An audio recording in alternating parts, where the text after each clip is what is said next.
Silakan dulu Bapak Ibu Saudara yang saya kasihi. Saya menyapa semua kita salam. Ada sukacita pada sore hari ini. Ya, puji nama Tuhan. Bapak Ibu Saudara, tadi pagi saya berbicara tentang hidup kita itu berharga.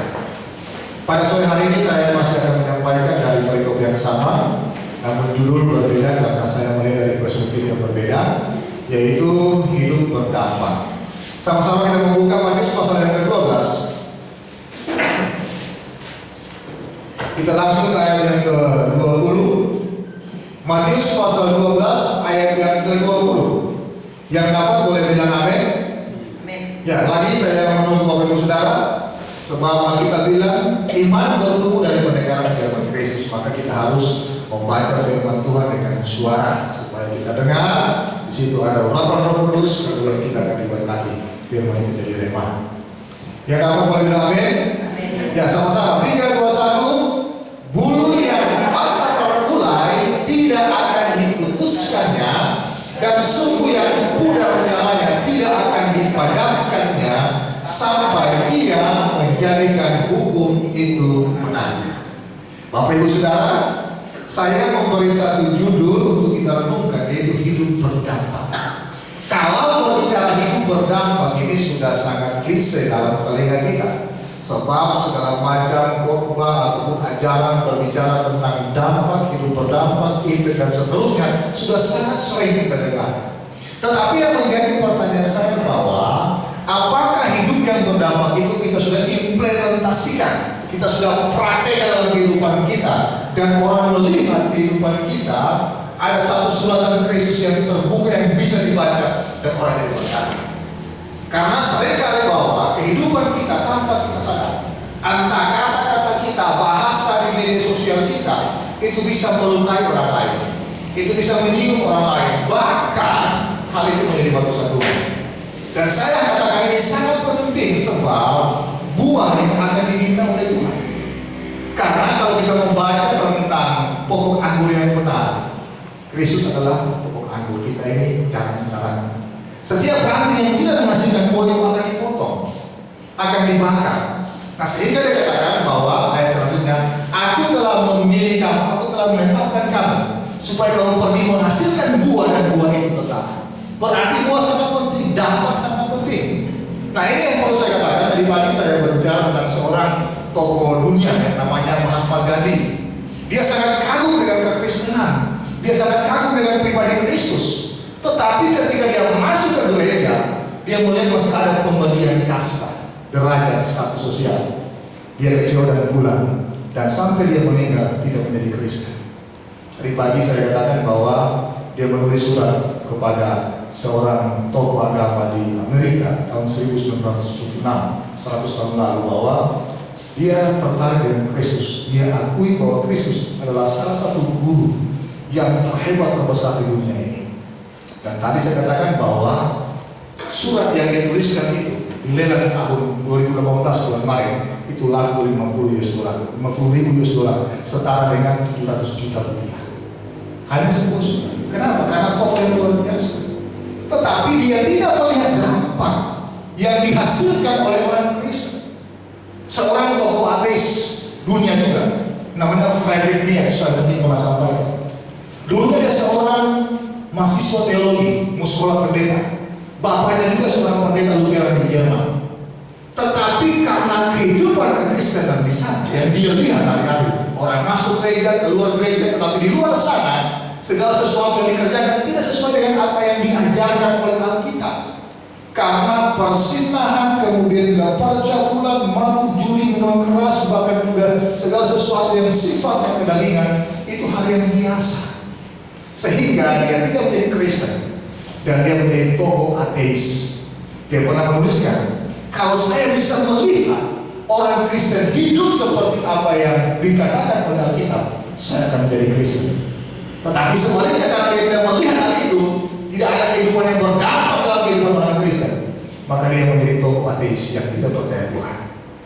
Betapa sangat berat kalau kehidupan kita, apalagi zaman logika seperti hari ini, kekristenan kita tidak berdampak, sehingga ibadah itu hanya sebagai ritual. Yesus yang dikatakan itu Yesus teori, Yesus fantasi. Tetapi hari ini mari kita belajar dari seorang tokoh penulis Alkitab ini yang namanya Matius. Matius yang menuliskan kitab Matius ini, dia dulunya adalah pemungut cukai. Nah, kita baca di Matius pasal yang ke-9. Di situ supaya kita mengetahui, kalau di bagian lain di kitab Lukas atau Markus dikatakan dia sebagai Lewi, sama saja. Ya, Matius 9 ayat 9. Setelah Yesus pergi dari situ, ia melihat seorang yang bernama Matius duduk di rumah cukai. Lalu ia berkata kepadanya, ikutlah aku. Maka berdirilah Matius lalu mengikuti dia. Kemudian ketika Yesus makan di rumah Matius, datanglah banyak pemungut cukai dan orang berdosa dan makan bersama-sama dengan dia dan murid-muridnya. Perhatikan, Matius bukan orang baik-baik. Pemungut cukai adalah orang yang sangat dibenci pada zaman itu. Kenapa? Karena mereka bekerja kepada penjajah bangsa Romawi. Dan tentunya dalam pekerjaan memungut cukai atau pajak, dia pasti mengenakan atau mengambil lebih daripada bagiannya atau syarat yang ditentukan. Betapa para pemungut cukai adalah orang-orang yang terbuang, orang-orang yang tertolak, setara dengan pelacur, setara dengan pezina. Dan dalam golongan inilah Matius menghadap. Tetapi dengar baik Bapak Ibu Saudara, ketika Yesus memanggil dia, ikutlah aku, dia meninggalkan meja cukainya. Bahkan dia undang Tuhan Yesus di rumahnya, dipanggil teman-teman mencukai orang berdosa, supaya kenapa? Mereka bisa mendengarkan kabar baik dari Tuhan Yesus. Itu dampak yang luar biasa dari seorang Matius. Kalau saya membaca tentang kisah Matius, betapa dia sangat luar biasa. Dalam Alkitab tidak dicatat, tetapi dalam sejarah gereja, dalam tradisi, Matius seorang rasul yang luar biasa. Ketika dia pergi memberitakan Injil di daerah Ethiopia, Afrika, dia dihukum pancung di kota Nadaba, Ethiopia tahun 60 Masehi. Dihukum pancung itu bukan sesuatu yang enak, karena hukum pancung itu pakai seperti kapal besar, itu ditaruh kepala, baru dijatuhkan, akan terpisah kepala dengan tubuh. Itu kehidupan akhir dari seorang Matius. Apa yang kita petik dari sini, bahwa perjumpaan dengan Kristus akan membawa dampak dalam kehidupan seorang Matius. Perjumpaan dengan Kristus akan membawa dampak dalam kehidupan kita sebagai orang percaya. Yang menjadi pertanyaan adalah, apakah kehidupan kita sebagai orang Kristen pada hari ini sudah memberi dampak bagi orang lain? Kalau kehidupan kekristenan kita tidak memberi dampak dalam kehidupan keseharian kita, bahkan mungkin bisa menjadi batu sandungan betapa malahnya kekristenan kita. Dan itu kekristenan teori, bukan demikian. Nah, ini yang sangat penting. Kenapa saya ingin bagikan ini, bahwa perjumpaan dengan Kristus atau bagaimana pengalaman pribadi perjumpaan dengan Kristus pasti membawa dampak. Yang setuju katakan amin. Dan kita harus berani melihat kehidupan kita, supaya dari hari ke hari kehidupan kita akan semakin meningkat dan terus. Dan bagaimana cara mengukurnya? Lihatlah, mulai dari sekeliling rumah kita, keluarga kita. Apakah engkau berdampak bagi keluarga? Suami kepada istri, istri kepada suami, anak kepada orang tua, orang kepada anak. Kalau masih ada satu pertentangan dalam rumah tangga, kalau masih ada satu penilaian yang kurang baik dari sekitar kita, berarti kita belum menjadi berkat.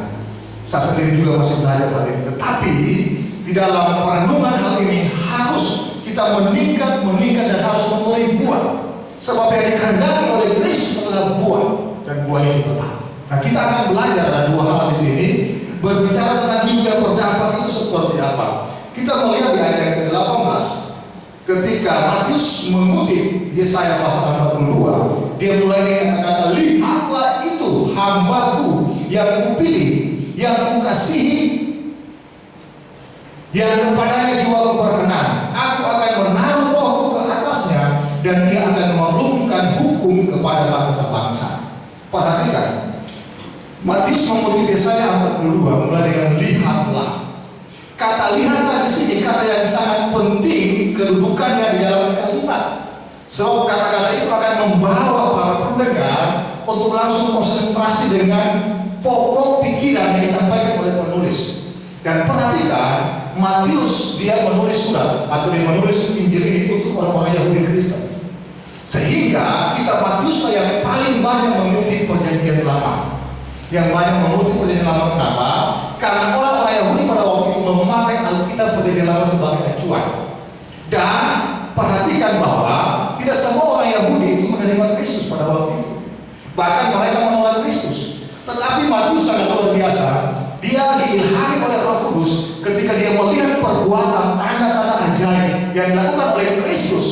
sebagai Mesias, dia tahu inilah penggenapan nubuat yang difirmankan Allah kepada Nabi Yesaya. Walaupun kalau kita mundur ke belakang, Yesaya pun tidak tahu bahwa ini menuju kepada Kristus. Tetapi dengan baik, ketika Matius mendengarkan hal ini, dia langsung terngiang tentang Yesaya 42 ayat 1 sampai 3 bahwa inilah penggenapannya.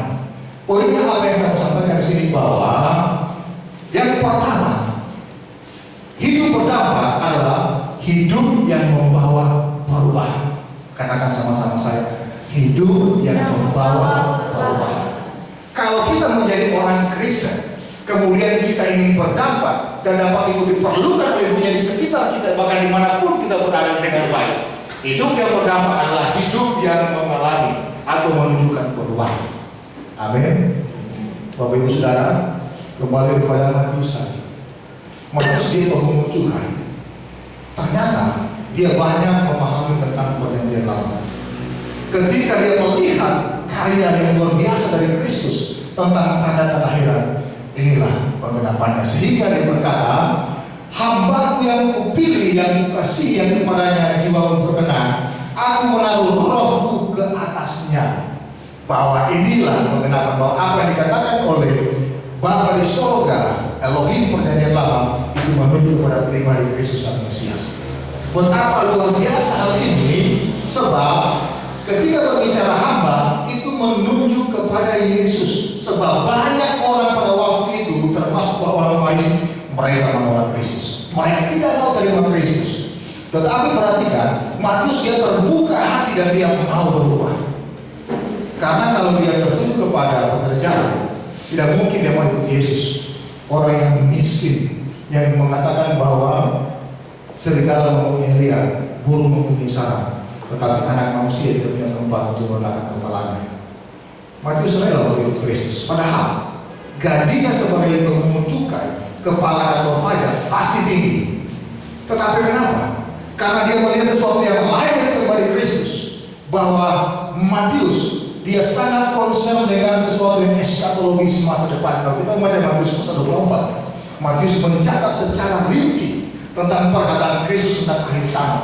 Dengan kata lain bahwa Matius dia sangat tertuju kepada sesuatu yang sifatnya eskatologis. Bukan hanya di dunia yang hari ini dia tinggali, tetapi yang akan datang juga dia perhatikan. Dan dia tahu hal itu sehingga ketika dia memberitakan ini sampai dia kemudian akan dihukum panjang sekalipun bahkan dia mengalami hal itu, tidak memperlihatkan imannya.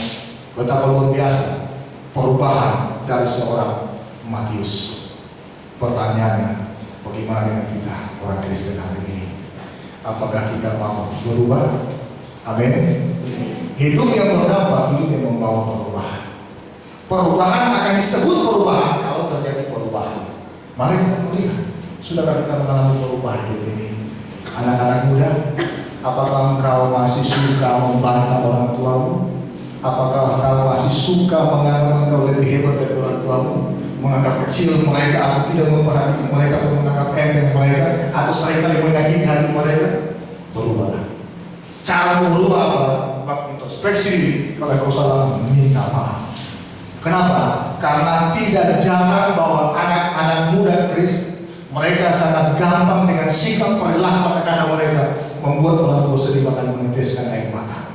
Padahal di balik kamar orang tua berdoa untuk mereka supaya mereka jadi orang yang luar biasa, untuk masa depan mereka diberkati, berjuang untuk hidup mereka. Tetapi mereka yang gampang menyakiti hati orang tua. Hidup yang tidak mengalami perubahan tidak akan disebut berdampak, dan kita bilang itu kalau tidak berbuah akan dipotong dan dilemparkan ke api yang menyala. Tidak ada gunanya. Walaupun kita mungkin melayani, tetapi hari ini saya menegaskan bahwa hidup yang berdampak sangat penting. Matius seorang pemungut cukai, dia tidak memperhitungkan keadaan yang sangat nyaman dalam kehidupannya pada saat itu sebagai seorang pemungut cukai. Dia tinggalkan dari Kristus. Kenapa? Dia punya pengharapan eskatologis bahwa hidup itu bukan hari ini. Kalau hari ini engkau masih hidup, engkau masih sehat, kita masih kuat, diberikan kekuatan, bahkan diluputkan dari segala kecelakaan mara bahaya. Mungkin kita ketika kita naik kendaraan, kita tidak terseret, atau mungkin kita jatuh, kita hanya mengalami kecelakaan ringan dengan baik. Ini terjadi bukan kebetulan, tetapi karena kasih dan kemurahan Kristus. Amin. Tadi pagi saya bersaksi bagaimana 2 minggu lebih, hampir 3 minggu di 3 minggu saya tidak masuk gereja karena harus isolasi mandiri. Sudah tahu bahwa ini sesuatu yang sangat membawa saya ke kehidupan yang paling bawah. Benarkah Tuhan itu ada? Benarkah Tuhan itu mau menolong saya? Benarkah Tuhan itu bisa melepaskan saya? Karena dalam pemberitaan media sosial banyak juga hamba-hamba Tuhan yang mati oleh karena COVID. Banyak hamba Tuhan juga yang mengakhiri hidupnya oleh karena COVID. Apakah saya akan termasuk orang di situ? Saya bilang, Tuhan, kasihanilah saya. Saya masih mau untuk melayani Engkau. Ketika seringkali tengah malam saya terbangun, napas saya sesak, darah saya seperti pendek. Ya, saya tak tahu bernapas sudah tidak bisa bagaimana lagi. Saya mau menyerah mau ke rumah sakit. Saya katakan, Tuhan, kasihanilah saya.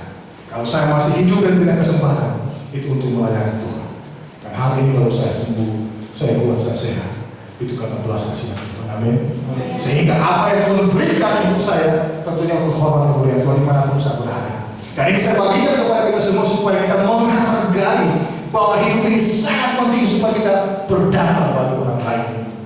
Bukan cuma saya ibu gembala sama ibu kami semua satu rumah, tidak bisa kemana-mana, hanya di rumah saja. Tapi puji Tuhan, dalam keadaan seperti itu Tuhan tidak meninggalkan kami. Dan saya juga berdoa untuk jemaat supaya jangan sampai juga terpapar. Kita jaga kesehatan, bertanggung jawab dengan kesehatan kita. Tetapi kalau sampai suatu saat kita mengalami sesuatu yang mungkin bukan COVID, mungkin yang lain, dengar baik bahwa Tuhan punya belas kasihan. Ketika Tuhan berkata lewat firman-Nya, bulu yang terkulai tidak akan dipatahkan atau diputus. Dia akan membuat menjadi indah. Amin. Dan ketika bulu itu ditegakkan, biar ditegakkan untuk hormat kemuliaan nama Tuhan. Kalau kita melayani begitu, hanya anggap remeh melayani. Itu merupakan kesempatan. Banyak orang mau melayani Tuhan, tapi tidak bisa. Saya teringat ada seorang bapak di Tentena ini, sudah meninggal kurang lebih 3 bulan yang lalu. Ketika sehat-sehat, saya juga sering kali makan di rumah makannya, saya ajak untuk ke gereja karena masuk gereja. Sudah nanti iya begini. Ketika sudah sekarang datang hamba Tuhan doakan, dia berkata, kalau saya sembuh, kalau saya sehat, saya akan dari rumah ke rumah untuk menyaksikan kebesaran Tuhan, untuk memberitakan tentang kebesaran Tuhan. Tetapi bagi dia, waktunya sudah terlambat. Mungkin dia bisa selamat karena dia mampu Tuhan, tetapi kesempatan untuk melayani Tuhan tidak ada lagi. Kesempatan untuk bersaksi tidak ada lagi. Dan oleh karena itu ketika hari ini saya sudah masuk punya kesempatan. Tidak tahu berapa sesuatu kita ke belakang ke depan, tapi dengar baik bahwa kita harus berdampak untuk hormat kemuliaan nama Tuhan. Amin.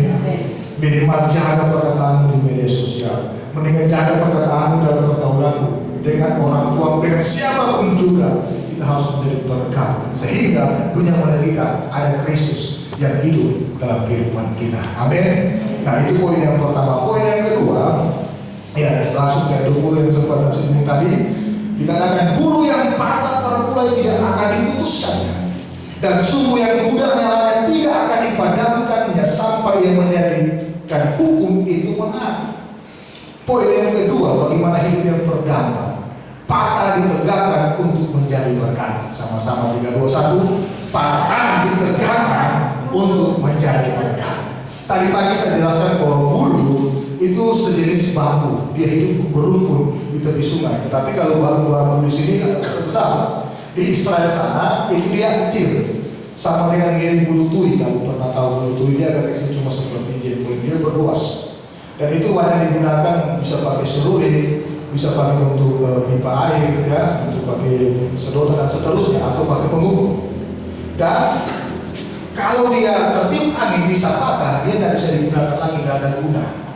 Nah sehingga metafora ini atau contoh persamaan dipakai oleh Tuhan Yesus untuk menggambarkan bahwa kita itu seperti bulu yang terkulai. Kemudian ketika bulu terkulai itu pasti tidak ada guna.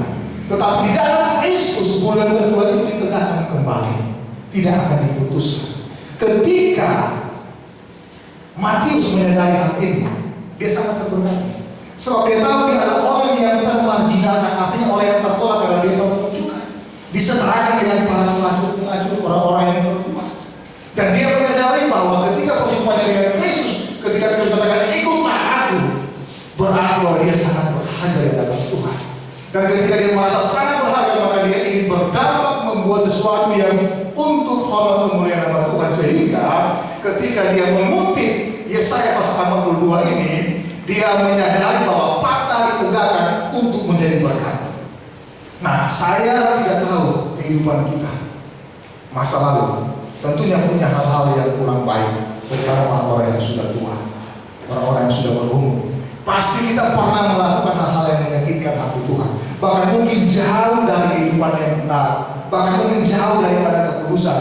Bahkan kita menyakiti hati Tuhan, tapi dengan baik. Ketika perjumpaan kita dengan Kristus, maka itu membawakan satu perubahan, sehingga bulu yang terkulai seperti kata Alkitab itu tidak akan diputuskan, tapi ditegakkan kembali. Dan hari ini ketika kita sudah ditegakkan kembali, maka kita harus menjadi saksi. Kata saksi itu suhada bahasa Arabnya, ya, bahasa namanya marturia, saksi. Saksi ini bukan harus hanya menjadi martir seperti Matius, tetapi bagaimana mengabarkan kabar baik, bagaimana untuk menjadi saksi. Saya tidak tahu di masa-masa pandemi ini, apakah kita punya doa-doa pribadi, apakah kita punya persekutuan dengan Tuhan secara pribadi, secara keluarga, kita berdoa, ataupun juga mungkin ketika kita ada data, apakah kita hanya pada nonton film dengan hal-hal yang lain, atau kita mencari kebenaran-kebenaran lewat Alkitab. Hari ini firman sangat gampang kita dapatkan, tetapi yang menjadi persoalan apakah kita mau untuk menumbuhkan kerohanian kita dengan kita aktif di dalam hal-hal yang sifatnya rohani. Itu pertanyaannya. Tetapi saya mengatakan bahwa ketika kita menyadari hal ini, bahwa kita dipanggil untuk tujuan mulia, untuk hormat kemuliaan nama Tuhan. Tadi saya katakan bahwa kalau kita hari ini masih bisa memimpin pujian, jadi singers, pemain musik, tamborin, dan seterusnya, multimedia dan seterusnya, itu satu kesempatan yang Tuhan berikan. Amin. Kesempatan melayani bukan hanya untuk dilihat di depan orang, tapi di belakang layar pun juga tanpa kelihatan itu kita lakukan. Kita berdoa bagi orang-orang lain, kita berdoa bagi bangsa ini, kita berdoa bagi tetangga kita melakukan segala sesuatu yang baik. Itu pertanda bahwa kita adalah dulu seperti bulu yang terkulai, kemudian ketika ditegakkan oleh Kristus, kita mau menjadi berkat untuk orang lain. Amin. Ini sangat penting, sebab pada akhir zaman itu yang dituntut. Alkitab bilang bukan orang yang berseru Tuhan yang akan diselamatkan, tetapi apa? Orang yang melakukan kehendakku atau kehendak Bapa di surga. Pertanyaan saya, apakah kita sudah melakukan kehendak Tuhan? Ya, saya mulai dari keluarga rumah tangga kita. Tapi kalau hari ini kita masih berputar di masalah rumah tangga yang kurang harmoni, seringkali ada percocokan, pertengkaran yang tidak pernah selesai, kita lari di tempat terus. Karena kenapa? Kita belum berdampak. Hari ini kita harus ada di next level, sudah harus berdampak. Kata-kata kita, bahasa kita, itu bisa dinikmati oleh orang lain, bisa menjadi berkat, sehingga kekristenan kita bukan menjadi batu sandungan, tapi menjadi berkat. Tapi kalau hari ini kekristenan kita masih menjadi batu sandungan, kita masih lari tempat.